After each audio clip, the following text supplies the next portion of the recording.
स्वागत है आप सभी लोगों का फिर से आज के एक और बेहतरीन वीडियो में। जैसा कि आप सभी लोग अच्छी तरह से जानते ही हैं कि आप लोगों के लिए जीके जीएस का क्लास स्टार्ट हो गया है। ठीक है, अब बोलिएगा सर जी ई क्लास किसके किसके लिए। देखिए मतलब अगर आप भारत के कोई भी कॉम्पिटिटिव एग्ज़ाम की तैयारी कर रहे हैं तो आपके लिए क्लास बेस्ट है। ठीक है, देखिए कहने का मतलब हम जो है जैसा कि आप सभी लोगों से प्रॉमिस किए थे कि आप लोगों के लिए जीके जीएस का फाउंडेशन कोर्स करवाएंगे। ठीक है, तो जो बात बोले वो बात पर खड़े उतरे हैं।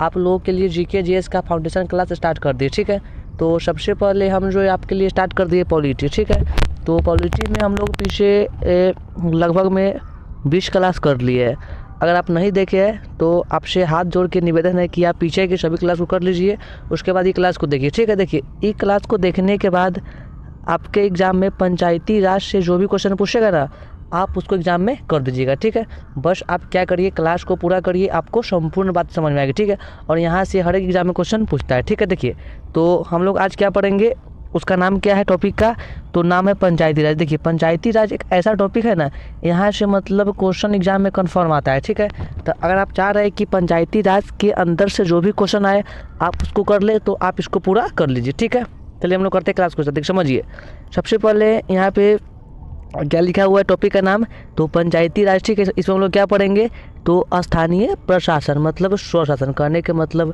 पंचायती राज में होता है क्या, इसका प्रारंभ कब हुआ, इस सब बातों को हम लोग जान लेंगे। ठीक है, देखिए समझिए सबसे पहले यहाँ पे क्या बोल रहा है, तो क्या बोल रहा है यहाँ पे स्थानीय स्वशासन राज्य सूची का विषय। देखिए तो सबसे पहले आपसे एग्जाम में क्वेश्चन क्या पूछेगा, से स्थानीय स्वशासन। ठीक है, अर्थात स्थानीय जो स्वशासन है वो मतलब कौन चीज़ का विषय है। ठीक है, जब भी आपसे पूछेगा कौन सूची का विषय है आप क्या टिक मारिएगा, राज सूची। ठीक है, कहने का मतलब जो स्थानीय हो गया स्वशासन। ठीक है, इसको हम लोग क्या बोलेंगे, तो यह राज सूची का विषय है। ठीक है, तो अगर आपसे क्वेश्चन क्या पूछेगा आप इसको कर लीजिएगा। ठीक है, तो समझिए भाई क्या बोल रहा है, ये महात्मा गांधी की ग्राम स्वराज की अवधारणा पंचायती राज से ही संबंधित है। कहने का मतलब जो महात्मा गांधी। ठीक है, तो महात्मा गांधी के नाम से सभी लोग अवगत होंगे। ठीक है, देखिए कहने का मतलब जो है ना महात्मा गांधी क्या किए, जो ग्राम स्वराज की अवधारणा है। ठीक है, तो सबसे पहले इसको जो है ना पंचायती राज में कौन रहा है हम लोग क्या बोलेंगे उसका नाम, तो बोलेंगे महात्मा गांधी। क्लियर है, तो उम्मीद करते कि आपको ई दो को बात क्लियर हो गई होगी। ठीक है, चलिए हम लोग बढ़ते आगे। देखिए समझिए आगे में यहाँ पे क्या बोल रहा है, तो हाँ लॉर्ड रिपन को भारत में स्थानीय स्वशासन का जनक कहा जाता है क्योंकि उन्होंने 1882 में स्थानीय संस्थाओं के विकेंद्रीकरण पर एक प्रस्ताव रखा था। इस प्रस्ताव को स्थानीय प्रशासन स्वशासन का मैग्ना कार्टा कहा जाता है। देख समझिए कहने का मतलब क्या हुआ, एक व्यक्ति उसका नाम क्या हम लोग क्या बोलेंगे, तो लॉर्ड रिपन। ये क्या किए, सबसे पहले भारत में स्थानीय जो स्वशासन है उसको प्रारंभ किए। ठीक है, तो अगर आपसे एग्जाम में क्वेश्चन क्या पूछेगा, से स्थानीय स्वशासन अर्थात पंचायती राज का सबसे पहले गठन कौन किया, क्या बोलेंगे, लॉर्ड रिपन। ठीक है, इसको हम लोग क्या बोलते हैं, इसको हम लोग बोलते हैं स्थानीय स्वशासन का जनक। ठीक है, तो आपसे एग्जाम में क्वेश्चन क्या पूछेगा, स्थानीय स्वशासन का जनक किसको कहते हैं, आपको क्या टिक मारना है, तो लॉर्ड रिपन। ठीक है, आई कब किए, क्या बोलेंगे 1882 में। ठीक है, देखिए उसके बाद क्या किए, जो स्थानीय स्वशासन को हम लोग क्या बोलते हैं, इसको हम लोग बोलते हैं मैग्ना कार्टा। ठीक है, तो आपसे एग्जाम में क्वेश्चन क्या पूछेगा, से हम लोग मैग्ना कार्टा के नाम से जानते किसको है, आप क्या बोलिएगा, तो स्थानीय स्वशासन। ठीक है, तो उम्मीद करते हैं कि आपको ये बात क्लियर हो गई होगी। देखिए समझिए हम लोग बढ़ते आगे। देखिए अब यहाँ पे अगला पॉइंट क्या बोल रहा है,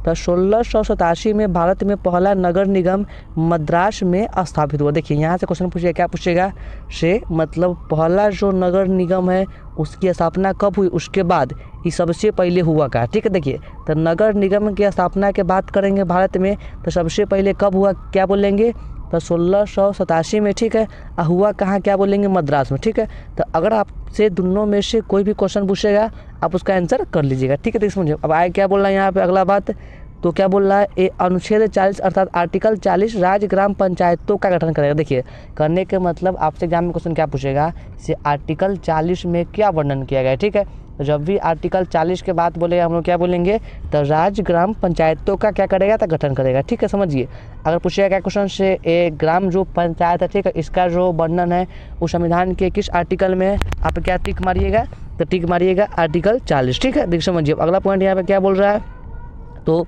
1952 में भारत सरकार ने सामुदायिक विकास कार्यक्रम और 1953 में राष्ट्रीय सविस्तार योजना लागू की थी। कहने का मतलब क्या हुआ, जो हम लोगों का जो भारत की जो सरकार है, ठीक है, तो वो क्या किया 1952 में सबसे पहले क्या किया, तो उला दिया सामुदायिक विकास कार्यक्रम, ठीक है।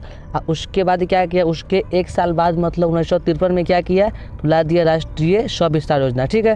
तो अगर आपसे एग्जाम में क्वेश्चन पूछेगा राष्ट्रीय सविस्तार योजना का प्रारंभ कब हुआ, आपको क्या बोलना है, 1953 में, ठीक है। और सामुदायिक विकास के बाद बोलेगा क्या, बोलेंगे 1952 में। क्लियर है, तो उम्मीद करते हैं कि आपको ये बात क्लियर हो गई होगी, ठीक है। देखिए समझिए, अगला यहाँ पे पॉइंट क्या बोल रहा है, चलिए।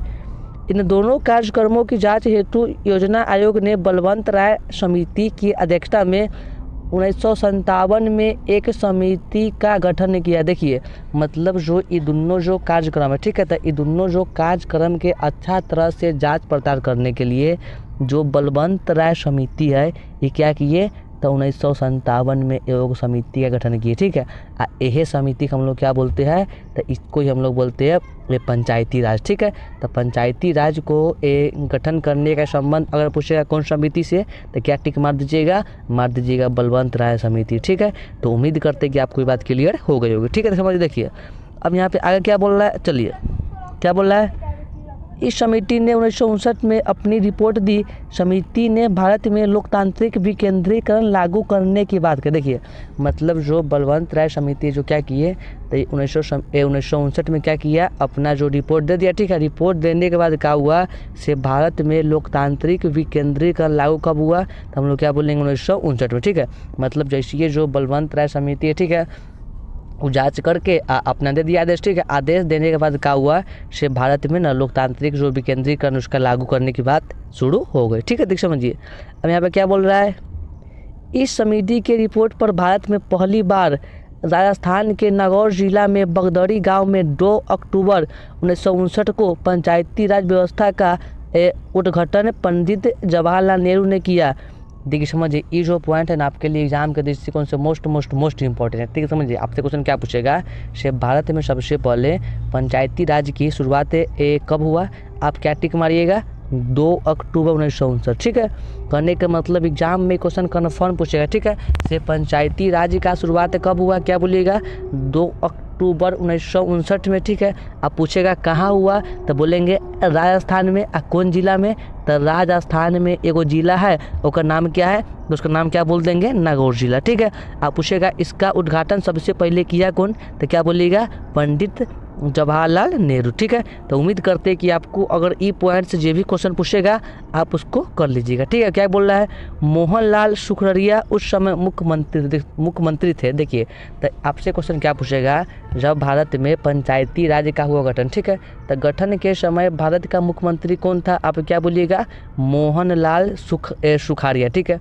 बोलिएगा सर जी एक ट्रिक दी। देखिए तो मुख्यमंत्री की बात करेगा तो मुख्यमंत्री होता है स्टार्ट म से, तो म से क्या बोल देंगे, मोहनलाल सुखररिया, ठीक है। तो उम्मीद करते हैं कि आपको ये बात क्लियर हो गई होगी। समझिए अब आगे यहाँ पे क्या बोल रहा है, बलवंत राय मेहता को भारत में लोकतांत्रिक विकेंद्रीकरण का जनक कहते हैं। कहने का मतलब क्या हुआ, जो बलवंत राय मेहता हुआ, ठीक है, इसको हम लोग क्या बोलते हैं, तो बोलते हैं भारत में लोकतांत्रिक विकेंद्रीकरण का जनक, ठीक है।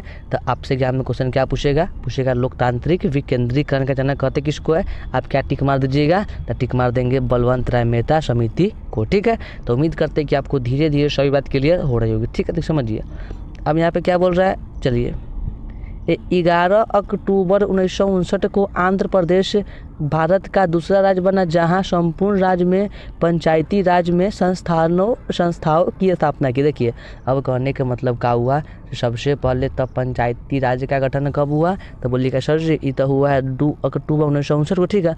और 2 अक्टूबर 1959 के होने के बाद क्या हुआ, 11 अक्टूबर 1959 को क्या हुआ, दूसरी बार भारत के जो राज्य है उसका राज्य का नाम क्या है, तो आंध्र प्रदेश में पंचायती राज्य का गठन हुआ, ठीक है। अब बोलिएगा सर जी यहाँ से क्वेश्चन पूछेगा, देख समझिए तो आपसे यहाँ से क्वेश्चन क्या पूछेगा, से भारत में पंचायती राज्य का गठन जो है ना, से दूसरा बार कहाँ हुआ, क्या टिक मारेंगे, तो मारेंगे आंध्र प्रदेश, ठीक है। हुआ कब तक, क्या टिक मारेंगे, 11 अक्टूबर 1959 को, ठीक है। तो उम्मीद करते हैं कि आपको हमारी सारी बातें समझ में आ रही होगी, ठीक है। देख समझिए अब आगे क्या यहाँ बोल, देखिए चलिए यहाँ पे आगे क्या बोल रहा है, तो बोल रहा है कहती महात्मा गांधी की ग्राम स्वराज की अवधारणा पंचायती राज से ही संबंधित है। कहने का मतलब क्या हुआ, जो महात्मा गांधी, ठीक है। तो पूछेगा महात्मा गांधी की जो अवधारणा है, ठीक है, तो उस संबंध किससे आपको क्या टिक मार दीजिएगा सर जी, तो मार दीजिएगा ग्राम स्वराज की अवधारणा, ठीक है। तो धीरे धीरे आपको बातें समझ में आ रही होगी, ठीक है। तो समझिए आगे यहाँ पे क्या बोल रहा है, चलिए नहीं देखिए हम लोग तो ये सब पढ़ लिए, ठीक है। देखते आगे, ठीक है। ये सब हो गया है, थोड़ा पीडीएफ में हो गया है मिस्टेक। चलिए देखते कहाँ तक हो गया, यहाँ पे आर्टिकल हो गया, ये हो गया। देखिए सुनिए, हम लोग इतना पढ़ लिए, ठीक है। देखिए इतना हम लोग पढ़ चुके हैं यहाँ तक ला। कहने का मतलब क्या हुआ, पूछेगा ये पंचायती राज का जो है ना, ये गठन कब हुआ दूसरा बार भारत में, तो क्या बोलेंगे 11 अक्टूबर 1959 को। कहाँ हुआ, तो हुआ सर जी कहाँ, तो आंध्र प्रदेश में, ठीक है। तो उम्मीद करते हैं कि आप ये बात को ध्यान में रखिएगा। देखिए समझिए, अब यहाँ पर देखिए जो महात्मा गांधी थे वो क्या बोले, तो बोले कथी, भारत की आत्मा जो है ना गाँव में बसती है, इसलिए गाँवों को आत्मनिर्भर बनाइए। देखिए महात्मा गांधी बहुत अच्छा बात बोले, क्या बोले, जो हम लोगों का देश है भारत, ठीक है। तो जो भारत की आत्मा है ना वो कहाँ बसता है, तो क्या बोलिएगा, वो बसता है गाँव में, ठीक है। ये बात कौन बोला, तो क्या बोलेंगे, बोलेंगे महात्मा गांधी जी बोले। कौन बोले, तो महात्मा गांधी जी, ठीक है। तो उम्मीद करते हैं कि आप हमारी बातों को याद करिएगा, और अगर आपसे एग्जाम में क्वेश्चन पूछेगा उसको कर लीजिएगा, ठीक है। देखिए समझिए, अब यहाँ पे क्या बोल रहा है, पंडित जवाहरलाल नेहरू क्या बोले, देखिए महात्मा गांधी जब आप बोले तो हम भी कुछ अपना कथन देंगे, तो वो भी क्या किए, कुछ अपना कथन दिए। क्या दिए वो, तो ये चाहे हजारों गलतियां करे इन्हें अधिकार दीजिए। देखिए कहने का मतलब क्या बोला, पंडित जवाहरलाल नेहरू थे वो क्या बोले, से कोई भी व्यक्ति दुनिया का, ठीक है, अगर वो कोई भी गलती करता है ना, तो उसको फिर से वो काम करने का अधिकार दीजिए, तब वो व्यक्ति क्या करेगा, अपना गलती को सुधार पाएगा, ठीक है। तो अगर आपसे क्वेश्चन क्या पूछेगा ये चाहे हजारों गलतियाँ करे, ये जो बात कौन बोला, तो हम लोग क्या बोलेंगे, तो बोलेंगे सर जी पंडित जवाहरलाल नेहरू जी बोल दिए, ठीक है। तो उम्मीद करते हैं कि आप इसको टिक में सही कर ही दीजिएगा। देखिए समझिए, अब यहाँ पे अगला पॉइंट हम लोग क्या बोल रहा है, तो बोल रहा है 1977 में मोरारजी देसाई सरकार द्वारा अशोक मेहता की अध्यक्षता में एक समिति का गठन किया गया। इस समिति ने द्विस्तरीय पंचायती संस्थाओं की बात कही, लेकिन इनकी सिफारिश कभी भी लागू नहीं हो सकी। देखिए कहने का मतलब क्या हुआ, से बलवंत राय मेहता समिति के बाद दूसरा समिति कौन आया, तो क्या बोलेंगे, अशोक मेहता समिति, ठीक है। आई क्या बोला, ये कथी बोला, से मतलब जो पंचायती राज है ना, इसको हम लोग क्या कर देंगे, तो कर देंगे द्विस्तरीय पंचायती राज, ठीक है। करने के बाद जो है ना एक किया, उसके बाद क्या किया, अपना एक कथन का मांग किया, लेकिन ये जो इसका कथन था उसको क्या कर दिया गया, त्याग कर दिया गया, ठीक है। तो आपसे क्वेश्चन क्या पूछेगा, से पंचायती राज को द्विस्तरीय पंचायती राज कौन कहा, तो क्या बोलिएगा, अशोक मेहता समिति ने, ठीक है। आई कब बोला, तो बोलेंगे 1977 में, ठीक है। अशोक मेहता समिति का समर्थक कौन था, तो क्या बोल देंगे सर जी, तो बोल देंगे मोरारजी देसाई, ठीक है। तो उम्मीद करते हैं कि आप इसको कर लीजिएगा। देखिए समझिए, अब यहाँ पे अगला पॉइंट क्या बोल रहा है, 1986 में राजीव गांधी सरकार द्वारा लक्ष्मी मल सिंघवी की अध्यक्षता में एक समिति का गठन किया गया। इस समिति ने पहली बार पंचायती राज संस्थाओं को संवैधानिक मान्यता देने की बात कही। देखिए मतलब ये जो है ना ये पॉइंट मोस्ट इम्पॉर्टेंट है। कहने का मतलब क्या हुआ है, से जो है ना ये 1986 में राजीव गांधी सरकार जो है क्या किया, तो वो लक्ष्मी मल सिंघवी की अध्यक्षता में, ठीक है। मतलब जो राजीव गांधी थे, ठीक है, तो उस समय अध्यक्ष कौन थे, क्या बोलेंगे, तो लक्ष्मी मल सिंघवी, ठीक है। वो क्या किए, तो वो क्या किए जो है ना, वो क्या किए, सबसे पहले पंचायती राज की मांग की। कथी बोला, से ये जो है ना संवैधानिक तरीका पर इसका मांग रखा जाए, किसका, पंचायती राज का, ठीक है। तो आपसे क्वेश्चन क्या पूछेगा, से पंचायती राज का जो मांग है संवैधानिक तरीका पर होगा, तो ये जो बात है कौन बोले, तो सर जी क्या बोल दीजिएगा, बोल दीजिएगा राजीव गांधी, ठीक है। उस समय अध्यक्ष कौन थे, तो क्या बोल देंगे, लक्ष्मी मल सिंघवी की, ठीक है। देखिए समझिए, अब यहाँ पे आगे क्या बोल रहा है, इस समिति ने ग्राम सभा को बिना जड़ की घास की संज्ञा दी। देखिए आपसे एग्जाम में ये वाला क्वेश्चन कन्फर्म पूछेगा, क्या पूछेगा, से पंचायती राज को इस समिति ने ग्राम सभा को, तो क्या क्वेश्चन पूछेगा, से पंचायती राज को मतलब पंचायती राज में किसको बिना जड़ की घास बोले, तो क्या सर जी बोल दीजिएगा, बोल दीजिए ग्राम सभा, क्या बोल देंगे, ग्राम सभा, ठीक है। चाहे पूछेगा ग्राम सभा को हम लोग और जानते हैं कौन नाम से, तो क्या बोल दीजिएगा, बिना जड़ के घास, ठीक है। तो उम्मीद करते हैं कि हमारी सारी बातें आप लोगों को समझ में आ गई होगी, ठीक है। अगर हमसे कोई गलती हो गई होगी आप उसको माफ़ कर दीजिएगा, ठीक है। अब बताइए कि हम इसमें क्या सुधार करें, कहाँ कहाँ कमी की है, आप सब बताइए कमेंट में, ठीक है। हम आपकी सारी जो हम गलती की है हम सब में सुधार करेंगे, ठीक है। हम क्या चाह रहे हैं से मतलब छोटा ही तरीका से लेकिन आपको बेस्ट बना दे। ठीक है, देखिए समझिए। तो पॉलिटी हम लोग क्लास कर लिए, ठीक है। इसके बाद हम लोग क्या करेंगे, नेक्स्ट क्लास फिर करेंगे, ठीक है। तो आपसे हाथ जोड़ के विनती है कि अगर आपको क्लास अच्छा लगा होगा लाइक कर दीजिएगा, ठीक है। और आप चाह रहे हैं कि आप जीके जीएस की तैयारी अच्छा तरीके से कर पाए ना, तो आप इससे जुड़ जाइए, एक बार सब्सक्राइब करिए। फिर हम आपको जो जीके जीएस आपका जो है ना, आपको अलग लेवल पर मतलब एक मजबूत बनवा देंगे। आप खुद बोलिएगा हाँ सर जी से आप तो जीके जीएस बहुत बढ़िया पढ़ाते हैं, ठीक है। तो चलिए हम लोग करते क्लास समाप्त, ठीक है। सभी को नमस्कार, धन्यवाद, ठीक है। चलिए मिलते हैं नेक्स्ट वीडियो में।